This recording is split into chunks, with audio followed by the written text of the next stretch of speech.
Hello, everyone, and welcome back to another episode of Hawks Latest, your number one source for news, updates, rumors, opinions, and you guessed it, the latest and the greatest regarding the Atlanta Hawks.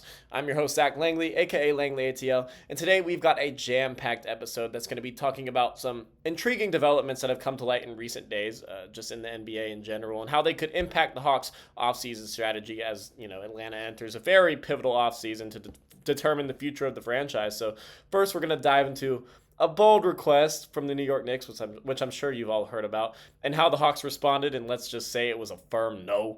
Then we're going to take a look at the point guard market, including two intriguing names the Hawks could pursue.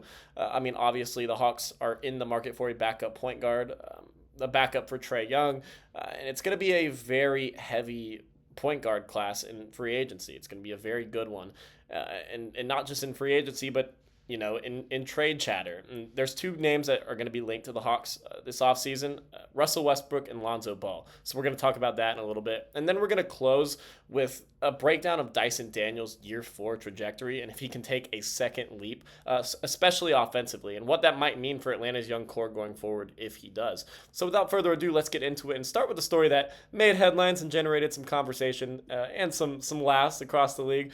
According to ESPN's Shams Charania, the New York Knicks, who are currently searching for a head coach after parting ways with their long-tenured head coach Tom Thibodeau, had approached the Atlanta Hawks after a series of asking other coaches around the league.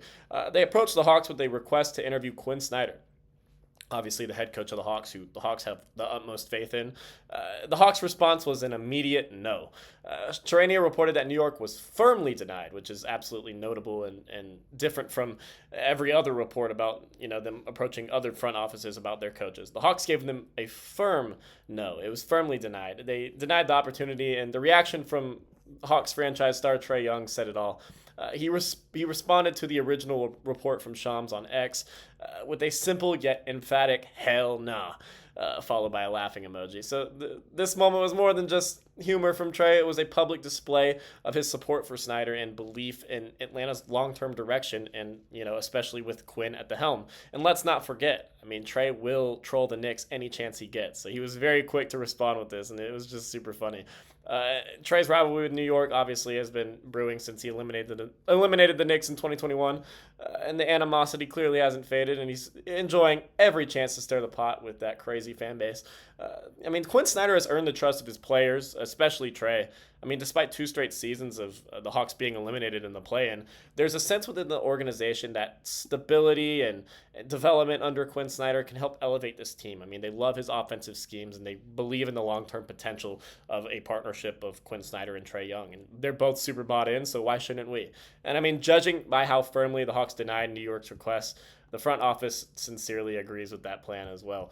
So let's shift our focus to the backcourt. Russell Westbrook of the Denver Nuggets had actually declined his $3.5 million player option with the team, making him an unrestricted free agent as of, obviously, June 13th. Well, actually, when free agency opens. But as of today, he is going to enter unrestricted free agency when that period begins.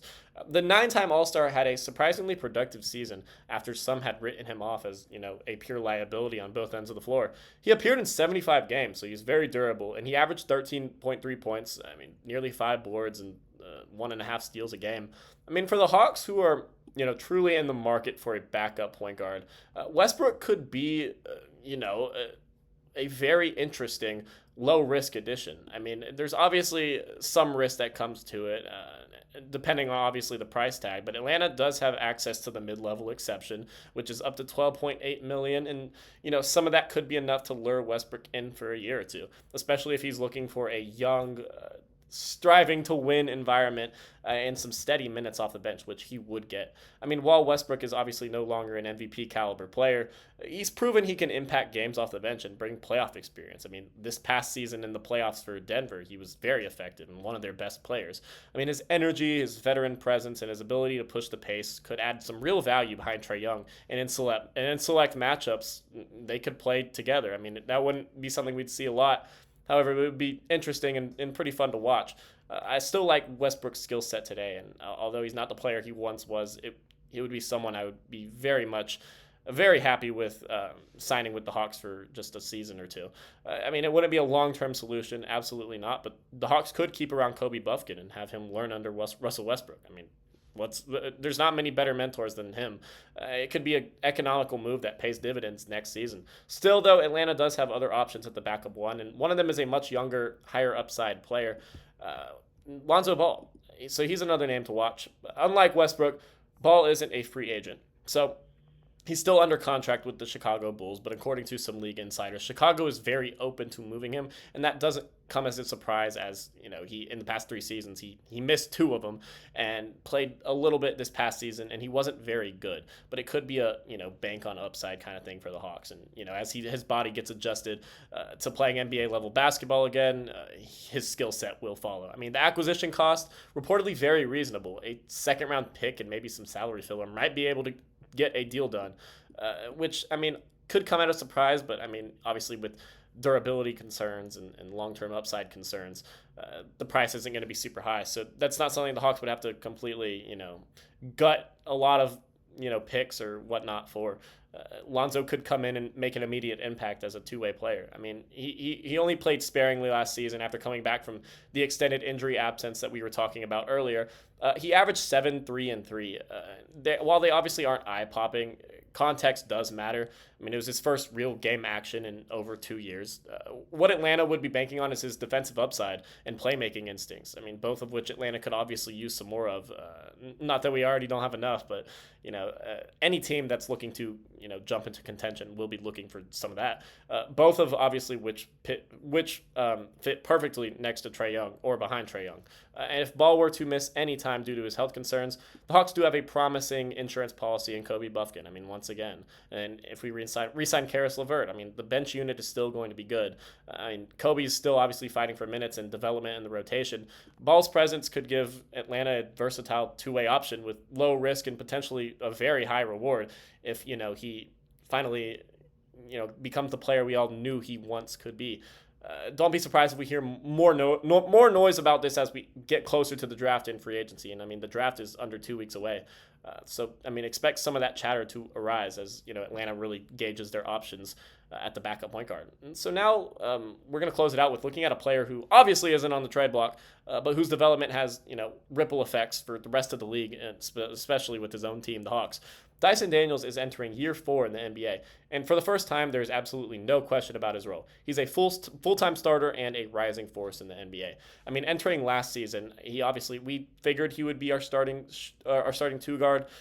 There was no certainty about it, but then day 1 he started and he never lost it. That spot was his, and he really made it clear that he is a huge piece for Atlanta moving forward as a part of their young core.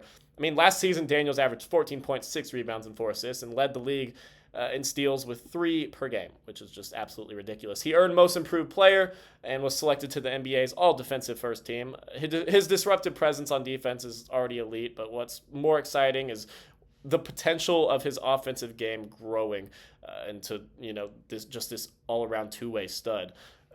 Analysts do project that Daniels is going to take another leap forward in 2025, and I'm going to predict that he is going to jump to around 17 points per game and shooting split of 50% from the floor and 37% from 3. I think he's going to take a leap in all of those categories offensively. If he hits those marks, he becomes a legitimate two-way cornerstone for Atlanta. I mean, obviously we know he is already a two-way cornerstone, but he has so much room to improve, even on defense. But if he takes that leap, it's going to be crucial for Atlanta. It's going to really propel them into one of the top teams in the East. For Atlanta, I mean, that raises the bar for their young core, who will need to match that trajectory to stay competitive in an Eastern Conference where it's open right now, but, as time progresses, it could get a lot more competitive, and the Hawks need to be on top of that. So, to recap, Quinn Snyder obviously isn't going anywhere, and Trae Young is making sure everyone knows it. He loves his coach, and meanwhile, the Hawks' hunt for a backup point guard could lead them to a savvy vet in Westbrook or a bounce-back candidate in Lonzo Ball. And as Dyson Daniels raises the bar for young two-way guards, the pressure and opportunity for Atlanta's own, the opportunities grow for Atlanta's own rising talents. So that'll do it for today's episode of Hawks Latest. Short and sweet. I'm Zach Langley. Thank you guys for tuning in. Don't forget to like, subscribe, and hit that notification bell so you don't miss a single update here on Hawks Latest. We're going to be pumping out videos every single day like we always have been doing. That'll do it for today's episode. Thank you guys for watching, and I'll see you guys next time.